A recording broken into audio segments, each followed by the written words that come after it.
Hey guys, it's Eric again. I just came across this post and I stopped and I said, you know what? This is really, really good. It's very simple.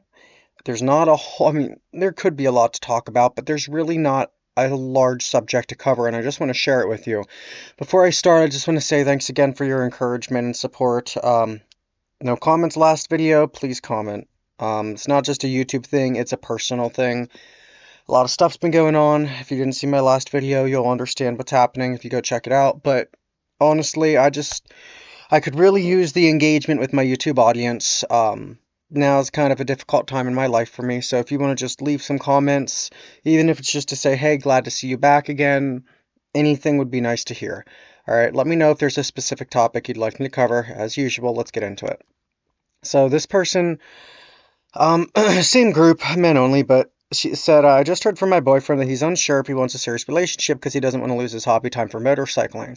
I don't know what to think of that. He's 31, 35, and 31. So, real quick, this isn't really going to be talking about dating so much as it is going to be talking about the similarities between INFJs. So, INFJs, and we'll talk about more than just INFJs on this channel. For now, we will, but talk about INFJs, but we'll talk about more MBTI types later on. But for now, this is a pretty good example. INFJs don't like to give up their hobbies. And when you're dating an INFJ, you got to respect those boundaries to some degree. Having said that, whether it's a male or a female, if you try to set boundaries around their personal hobbies, they're going to become a little bit uncomfortable and a little bit shut off from you.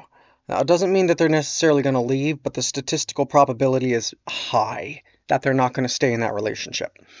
INFJs enjoy freedom, but because they're primarily introverted by nature, they tend to need those hobbies to recharge with.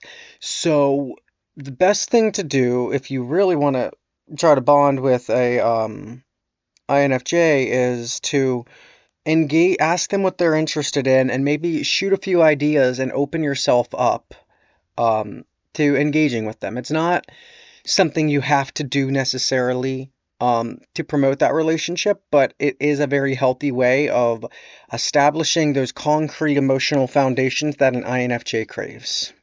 All right, that's it. It was just something short today. If you're looking to date an INFJ, you're trying to improve your friendship, that's a great way to put yourself out there and just kind of leave room for them to approach you. A lot of times INFJs don't make the first move, especially if they're an INFJT turbulent type. They're really not going to make those first moves. So leaving the door open in a way that doesn't make them feel uncomfortable, and then just kind of letting it lead into something a little bit more, that's probably the best way to deepen your bond and gain trust with the INFJ.